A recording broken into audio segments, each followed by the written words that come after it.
Tuhan mengutus Natan kepada Daud. Ia datang kepada Daud dan berkata kepadanya, "Ada 2 orang dalam suatu kota, yang seorang kaya, yang lain miskin. Si kaya mempunyai sangat banyak kambing domba dan lembu sapi. Si miskin tidak mempunyai apa-apa selain dari seekor anak domba betina yang kecil yang dibeli dan dipeliharanya.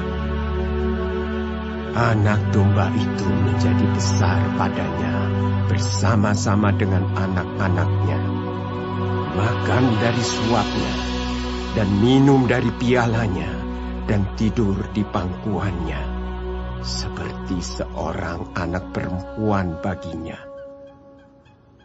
Pada suatu waktu, orang kaya itu mendapat tamu, dan ia merasa sayang, mengambil seekor dari kambing dombanya atau lembunya untuk memasaknya bagi pengembara yang datang kepadanya itu. Jadi, ia mengambil anak domba betina kepunyaan si miskin itu dan memasaknya bagi orang yang datang kepadanya itu. Lalu Daud menjadi sangat marah karena orang itu, dan ia berkata kepada Natan, "Demi Tuhan yang hidup, orang yang melakukan itu harus dihukum mati. Dan anak domba betina itu harus dibayar gantinya 4 kali lipat, karena ia telah melakukan hal itu, dan oleh karena ia tidak kenal belas kasihan." Kemudian berkatalah Natan kepada Daud, "Engkaulah orang itu.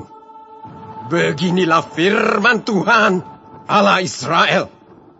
Akulah yang mengurapi engkau menjadi raja atas Israel. Dan akulah yang melepaskan engkau dari tangan Saul. Telah kuberikan isi rumah tuanmu kepadamu, dan istri-istri tuanmu ke dalam pangkuanmu. Aku telah memberikan kepadamu kaum Israel dan Yehuda. Dan seandainya itu belum cukup, tentu ku tambah lagi ini dan itu kepadamu. Mengapa engkau menghina Tuhan dengan melakukan apa yang jahat di matanya? Uria, orang Het itu, kau biarkan ditewaskan dengan pedang. Istrinya kau ambil menjadi istrimu, dan dia sendiri telah kau biarkan dibunuh oleh pedang Bani Amon. Oleh sebab itu, pedang tidak akan menyingkir dari keturunanmu sampai selamanya, karena engkau telah menghina aku dan mengambil istri Uria, orang Het itu, untuk menjadi istrimu. Beginilah firman Tuhan, bahwasanya malapetaka akan kutimpakan ke atasmu yang datang dari kaum keluargamu sendiri. Aku akan mengambil istri-istrimu di depan matamu dan memberikannya kepada orang lain. Orang itu akan tidur dengan istri-istrimu di siang hari. Sebab engkau telah melakukannya secara tersembunyi, tetapi aku akan melakukan hal itu di depan seluruh Israel secara terang-terangan." Lalu berkatalah Daud kepada Natan, "Aku sudah berdosa kepada Tuhan." Dan Natan berkata kepada Daud, "Tuhan telah menjauhkan dosamu itu. Engkau tidak akan mati. Walaupun demikian, karena engkau dengan perbuatan ini telah sangat menista Tuhan, pastilah anak yang lahir bagimu itu akan mati."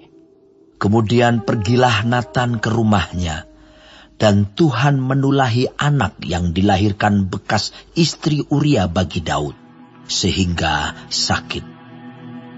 Lalu Daud memohon kepada Allah oleh karena anak itu. Ia berpuasa dengan tekun, dan apabila ia masuk ke dalam, Semalam-malaman itu ia berbaring di tanah. Maka datanglah kepadanya para tua-tua yang di rumahnya untuk meminta ia bangun dari lantai.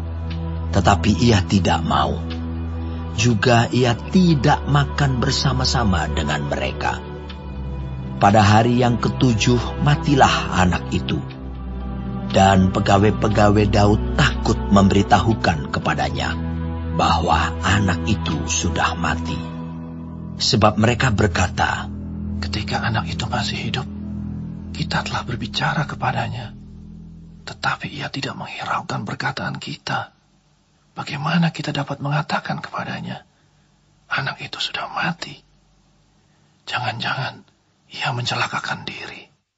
Ketika Daud melihat bahwa pegawai-pegawainya berbisik-bisik, mengertilah ia bahwa anak itu sudah mati. Lalu Daud bertanya kepada pegawai-pegawainya, "Sudah matikah anak itu?" Jawab mereka, "Sudah." Lalu Daud bangun dari lantai, ia mandi dan berurap dan bertukar pakaian. Ia masuk ke dalam rumah Tuhan dan sujud menyembah. Sesudah itu pulanglah ia ke rumahnya, dan atas permintaannya dihidangkan kepadanya roti, lalu ia makan. Berkatalah pegawai-pegawainya kepadanya, "Apakah artinya hal yang kau perbuat ini? Oleh karena anak yang masih hidup itu, engkau berpuasa dan menangis. Tetapi sesudah anak itu mati, engkau bangun dan makan." Jawabnya, "Selagi anak itu hidup, aku berpuasa dan menangis. Karena pikirku, siapa tahu Tuhan mengasihani aku, sehingga anak itu tetap hidup. Tetapi sekarang ia sudah mati. Mengapa aku harus berpuasa? Dapatkah aku mengembalikannya lagi? Aku yang akan pergi kepadanya. Tetapi ia tidak akan kembali kepadaku." Kemudian Daud menghibur hati Batsheba, istrinya. Ia menghampiri perempuan itu dan tidur dengan dia. Dan perempuan itu melahirkan seorang anak laki-laki. Lalu Daud memberi nama Salomo kepada anak itu. Tuhan mengasihi anak ini. Dan dengan perantaraan Nabi Natan, ia menyuruh menamakan anak itu Yedija, oleh karena Tuhan. Yoab berperang melawan Raba, kota Bani Amon, dan ia merebut kota kerajaan. Lalu Yoab menyuruh orang kepada Daud dengan pesan, "Aku berperang melawan kota Raba, dan telah merebut pula kota Air. Oleh sebab itu, kumpulkanlah sisa tentara, kepunglah kota itu, dan rebutlah, supaya jangan aku yang merebut kota itu, dan jangan namaku menjadi juga nama kota itu." Sesudah itu Daud mengumpulkan seluruh tentara. Ia berangkat ke kota Raba dan berperang melawannya, lalu merebutnya. Ia mengambil mahkota dari kepala raja mereka, beratnya setalenta emas, bertatahkan sebuah batu permata yang mahal, dan itu dikenakan pada kepala Daud.